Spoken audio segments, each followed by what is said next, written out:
கூடவாகவும் தொலைவில் பார்க்கும் போது வளைவு குறைவாகும்.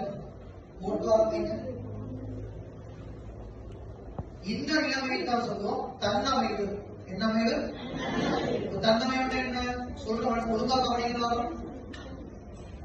அண்மையில் உள்ள பொருட்களை பார்க்கிற நேரம் நம்ம கண்ணிலை வளைவு அதிகமாகவும், தொலைவில் உள்ள பொருட்களை பார்க்கும் போது கண்ணிலையுடைய வளைவு குறைவாகவும் மாறி மாறி அந்த வளைவை மாற்றக்கூடிய தன்மை தான் என்ன சொல்லுவோம் தன்னமைவு.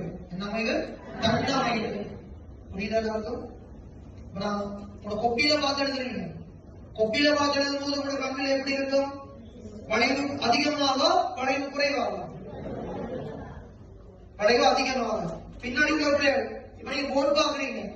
இப்ப அண்மையில பாக்குறீங்களா தொலைவில பாக்குறீங்களா? அப்ப வளைவு என்ன செய்ய போகுது? குறைய போகுது. வளைவு குறைய போகுது. இது வளைவு அதிகம், இது வளைவு பாருங்க. இது நல்லா வளைஞ்சிருக்கு, ஓரளவு தான் வளைஞ்சிருக்கு. புரியுது எல்லாருக்கும்?